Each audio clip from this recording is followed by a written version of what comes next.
గురు బ్రహ్మ గురుర్విష్ణు గురుర్దేవో మహేశ్వర గురు సాక్షాత్ పరబ్రహ్మ తస్మై శ్రీ గురవే నమః.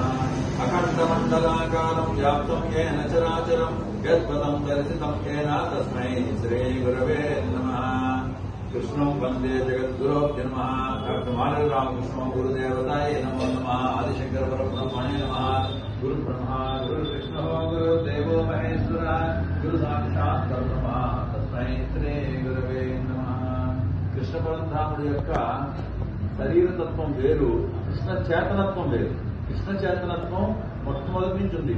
ఎందుకంటే కృష్ణుడు ఒక మాట అంటాడు, నేను ఈ యోగ విద్యని సూర్యుడికి ఎన్నో సంవత్సరాల క్రితం చెప్పాను అన్నాడు.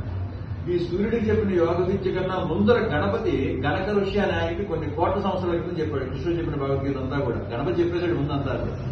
అది సూర్యనారాయణుడికి ఎప్పుడో చెప్పానంటాడు. అప్పుడు అర్జునుడు అడుగుతాడు. అర్జునుడు అడిగితే అప్పుడు ఆ యుద్ధరంగంలో భయపడతాడు. అర్జునుడు భయపడినప్పుడు ఈ ధైర్యాన్ని చెప్తాడు, భగవద్గీతగా చెప్తాడు. గీత అంటే జీవించే విధానం యొక్క లక్షణం. మనం ఎలా జీవించాలో చెప్పేటువంటిది గీత. యుద్ధరంగంలో కూడా ఆధ్యాత్మికంగా జీవించాలి, అది భగవద్గీత. యుద్ధరంగంలో కూడా భక్తుల్లాగా ఆధ్యాత్మికంగా ఎలా జీవించాలో చెప్తాడు కృష్ణ పరమాత్మ. మొత్తం యుద్ధం అంతా కూడా అష్టమి మీద ఉంది. 8. ఇటు అష్టమ గర్భ సంబోధన కృష్ణుడు.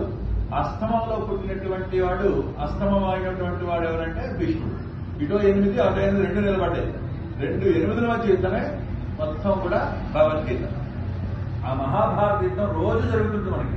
ధర్మక్షేత్రే కురుక్షేత్రం అంటాడు. ధర్మక్షేత్రం అంటే మనసు, కురుక్షేత్రం అంటే శరీరం. ఈ రెండింటి మధ్య నలుగుతుంటుంది మొత్తం యుద్ధం అంతా కూడా. దీన్ని ఓవర్కం చేయాలి, మనదేమో తొక్కేస్తుంది. కాబట్టి వెళ్దాం అనిపిస్తుంది, లేటుగా వస్తాం. ఇది జరుగుతుంటే యుద్ధం. కాబట్టి దీన్ని ఎప్పుడైతే దాటుతామో విజయాలు వచ్చేస్తాయి. అది భగవద్గీతలో చెప్పింది. ఎత్ర యోగేశ్వర కృష్ణ ఎత్ర పార్థో ధనుద్ర తత్ర స్త్రీ విజయోపతి ధ్రువానేత్రం. అందువల్ల కృష్ణ చేతనత్వాన్ని మనం పట్టుకోగలిగితే, కృష్ణ చేతనత్వం అన్న బాలాత్రిపుడు సుందర చేతనత్వం అన్న ఈ బాలతత్వం ఎక్కడొస్తే అక్కడ కృష్ణుడు ఉంటాడు.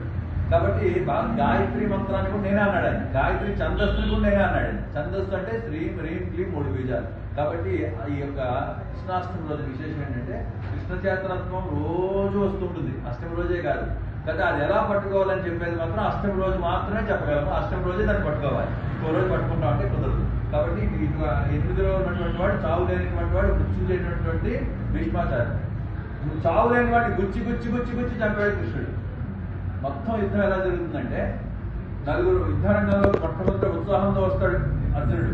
ఈ తెలిసి యుద్ధం అంటే చంపాలని ఎంతో విజయంతో వస్తాడంటే అరగంటలో అవచేసేద్దాం అనుకుంటాడు యుద్ధం మొత్తం. కృష్ణుడు అంటాడు, కృష్ణుడు కూడా ముందు డ్రైవర్ పిలిచినట్టుగా ప్రార్థన వచ్చి రథం తీయ అంటాడు. అంటే కృష్ణుడు రథం తీస్తాడు. తీసుకెళ్లి యుద్ధం 5 నిమిషాలు ముగించేస్తాను తీసుకెళ్ళిపోంటాడు. మధ్యలో నిలబెట్టి అంటాడు. అవన్నీ కాదు అని 4 ఎదురుగా నిలబెడతాడు. భీష్ముడు, ద్రోణుడు, కృతవర్మ, కృపాచార్యుడు. ద్రోణుడు భీష్ముడికి చావు లేదు, ద్రోణాచార్యుడు విల్లు చేతిలో ఉండగా చంపలేదు. కర్ణుడికి వాళ్ళ నాన్న ఒక అస్త్రం ఇచ్చాడు, అది ఓపెన్ సీక్రెట్. అది అర్జునుడి మీదే వేస్తాడు చంపడానికి. వాడికి సైంద్రుడికి ఒక రోజు వరం ఉంది, అర్జునుడు తప్ప అందరినీ ఆపేయగలడు. ఈ 4 చూశాడు, మీకు యుద్ధం గెలవలేక కింద పెట్టేశాడు. అప్పుడు ధర్మం చెప్పాడు, యుద్ధం చేయకూడదు, రక్తం వస్తుంది, విపాసం అవుతాం, బంధువులు ఉన్నారు అని. అందువల్ల కృష్ణుడు అప్పుడు చెబుతాడు, గురువు వాక్కు పట్టుకుంటాడు. గురువు చెప్తాడు, ఖచ్చితంగా గెలుస్తావు యుద్ధం. ఓడిపోయే యుద్ధం అది, కానీ ఖచ్చితంగా గెలిపిస్తానంటాడు గురువు. గెలిపిస్తాడు. అది అష్టమి రోజు జరిగినటువంటి గురువు యొక్క చేతనత్వం. అష్టమి రోజు అందుకు ఎత్తుకుంటాడు గురువు. అష్టమి చాలా అద్భుతమైనటువంటి శక్తి కేంద్రం. దాన్ని పట్టుకోగలిగితే అద్భుతాలు జరిగిపోతాయి. అందుకని చావు లేని వాడిని చంపాడు. అదే అష్టమి రోజున వాడు ఒక మాట వింటాడు కర్ణుడు. కృష్ణుడితో పాటు సమానంగా రథం నడిపేటువంటి సల్యుడు.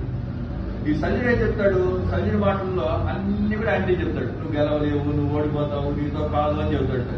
ఆ మాటలు విన్న కర్ణుడు గెలవాల్సినోడు ఓడిపోతాడు, గెలవలేని వాడు గెలుస్తాడు. అది గురువు యొక్క వాక్కుకి బయటి వాళ్ళ వాక్కుకి ఉన్నటువంటి తేడా. దాన్ని గమనించుకోవడమే కృష్ణ అష్టమి. అర్థమైంది? అష్టమి అంటే ఏంటంటే కష్టమని కాదు. అష్టమి అంటే అద్భుతమైనటువంటి 8 శక్తులు కలిగినటువంటి కేంద్రకం. దీన్ని కానీ మనం యాక్టివేట్ చేసుకుంటూ కొండలు యాక్టివేట్ అయిపోతుంది. అందువల్ల కృష్ణుడు వేరు, కృష్ణ చేతనత్వం వేరు.